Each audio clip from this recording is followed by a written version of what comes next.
नमस्कार दोस्तों, stock market classes SMC channel में आपका एक बार फिर से दिल से हार्दिक स्वागत है। अगर आप चैनल को फर्स्ट टाइम विजिट कर रही हैं तो चैनल को जरूर सब्सक्राइब कर लें और इसी के साथ आप बेल आइकन को हिट कर सकते हैं ताकि मेरे आने वाले वीडियोस की नोटिफिकेशन आपको मिल सके। तो आज की वीडियो में हम एसआईपी के बारे में जानेंगे कि एसआईपी हमें क्यों करना चाहिए और एसआईपी निवेश करने पर हमें कितना अमाउंट जो है वो प्रॉफिट में हो सकता है।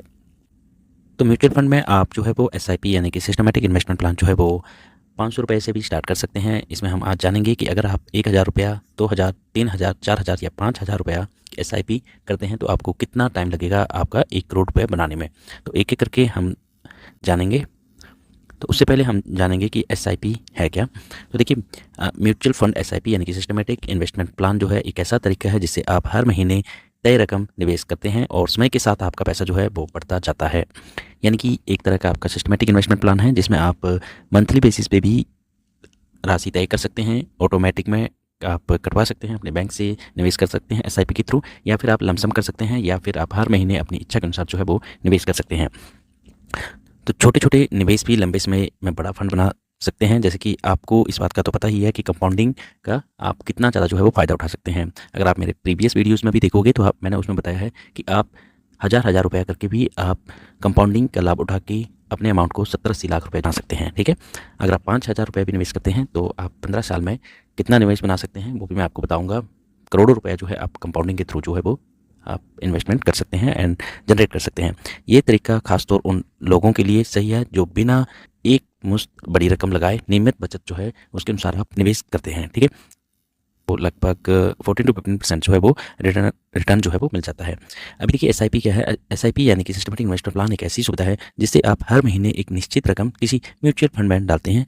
इससे आपके मार्केट के उतार चढ़ाव से औसत भाव मतलब एवरेजिंग के रूप का जो आपको फ़ायदा मिलता है। कभी मार्केट नीचे गया वहाँ पर भी आपका उस मंथ का निवेश होगा, फिर ऊपर जाएगा। तो देखिए ये जो है वो आपकी पोर्टफोलियो को एवरेज करके लेके चलता है। प्रीवियस अगर आप 15 से 20 साल का भी एसआईपी का निकाल के देखते हैं डाटा, तो आपको वहाँ पे 12% जो है वो मिनिमम जो है वो रिटर्न देखने को मिल जाएगा एंड मैक्सिमम 35-40% भी है, लेकिन एवरेज जो है वो 12 से 22% की इन बिटवीन आपको जो है वो मिल जाता है। बहुत सारे लोगों का इसमें क्वेश्चन रहता है कि कौन कौन निवेश कर सकता है।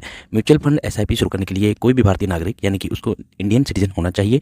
नाबालिग बच्चों के लिए भी अभिभावक यानी कि पेरेंट्स जो है वो एसआईपी शुरू कर सकते हैं। एसआईपी शुरू करने के लिए केवाईसी, जी हाँ, केवाईसी जो है वो जरूरी होती है, जिससे ऑनलाइन या ऑफलाइन जो है वो आप आसानी से जिसको प्रक्रिया को पूरा कर सकते हैं। इसके बाद आप अपने बैंक खाते या यूपीआई से हर महीने ऑटोमेटिक डेबिट सेट करके निवेश कर सकते हैं कि आपका एसआईपी का जो डेबिट डेट है वो ऑटो डेबिट डेट जो है वो आपकी होनी चाहिए 1 तारीख से 10 तारीख से पहले पहले। ठीक है, मैंने अपना जो करवाया है वो मेरी है डेट 5 की, 5th को एवरी मंथ जो है वो ऑटोमेटिक जो है डेबिट हो जाता है अकाउंट से, ताकि उस मंथ का भी आपको इंटरेस्ट जो है वो मिल सके। अब देखिए एसआईपी में 14% अनुमानित रिटर्न का मतलब यहाँ जो कैलकुलेशन जो आपको दिखा रहा हूँ वह 14% जो वार्षिक अनुमानित रिटर्न पर आधारित है। यानी कि ये मैंने एक एवरेज दिया है 14% का। ठीक है, ये सिर्फ एक उदाहरण के रूप पे है ताकि आपको अंदाजा हो सके कि लंबे समय में एसआईपी करने पे आपको कितना पैसा जो है मिल सकता है।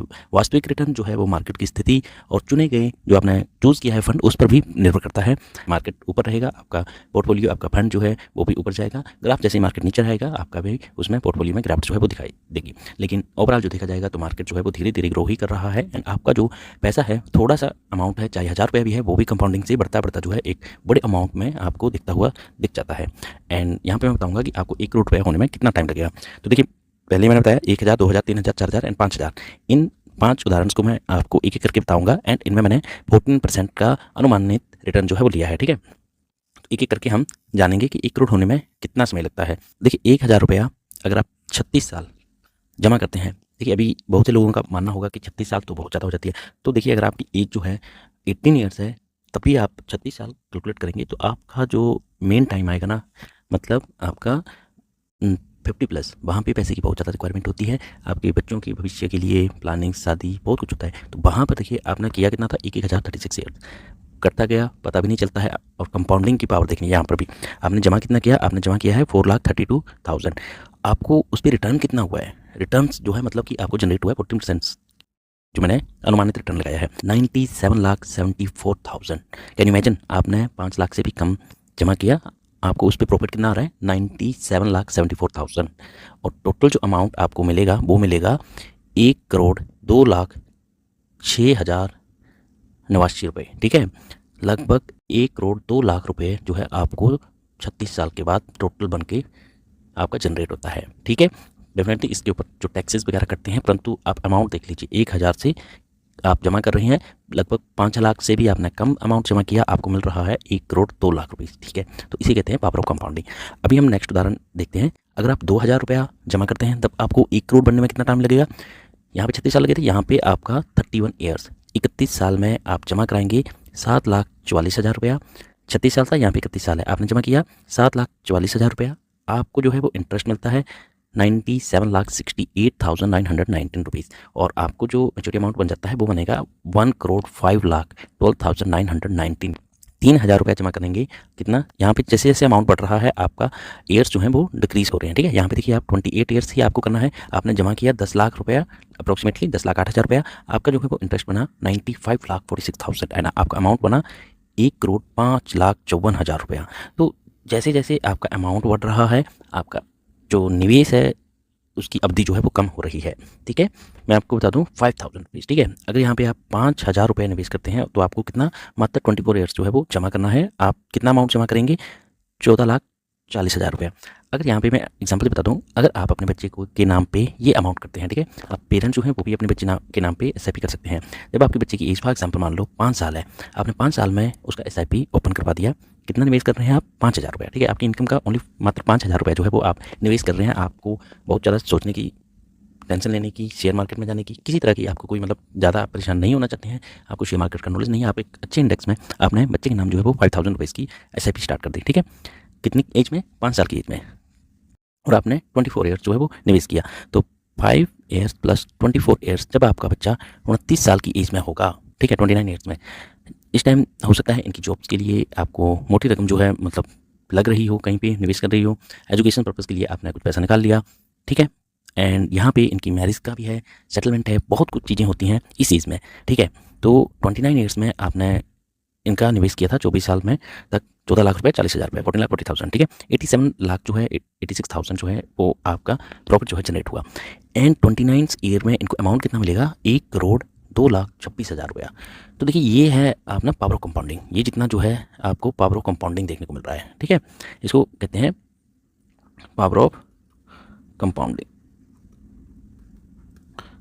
पावर ऑफ कंपाउंडिंग ही ऐसी चीज़ है जो आपके पैसे को ना और ज़्यादा इंटरेस्ट पे इंटरेस्ट हाई करके आपको एक बड़ा अमाउंट जो है वो बना के देती है। ये तो था 5 साल की एज में आपने जमा किया। अगर आप बाय बर्थ यानी कि पैदा होते ही जब वो 2 महीने 3 महीने का है तब आप स्टार्ट कर दें, तो देखिए यही 24 ईयर्स जब एज होगी तो ये वाला अमाउंट जो है आपके बच्चे को मिलेगा। ठीक है, तो इसलिए मैं बोल रहा हूँ कि आज का टाइम ऐसा है कि आपको ऐसी जगह पे निवेश करना है वहाँ पे इन्फ्लेशन जो गवर्नमेंट कंट्रोल करना चाहती है फिर भी कंट्रोल नहीं होता है। आपको पता है महंगाई भत्ता किस हद से बढ़ रहा है, वो 5%, 6%, 7% को बीट कर जाता है। ठीक है, तो आपको ऐसी जगह भी मतलब आप अपने अमाउंट को निवेश करना है वो इन्फ्लेशन को बीट कर सके या फिर उसके इक्विवेलेंट रहे, ताकि जिस तरह महंगाई भत्ता बढ़ रहा है आपकी इनकम भी उसी तरह बढ़े। तो मेरा मकसद था कि आपका पैसा जो है आप सोच समझ के सही जगह पे निवेश करें और आपको एक अच्छा प्रॉफिट जो है वो मिले। आई होप वीडियो जो है वो आपके लिए हेल्पफुल रहा होगा एंड आपको लगता है इस वीडियो से आपने कुछ ना कुछ सीखा, तो वीडियो को जरूर आप लाइक करें, चैनल को सब्सक्राइब करें। फिर मिलेंगे एक और नए वीडियो के साथ, तब तक के लिए धन्यवाद।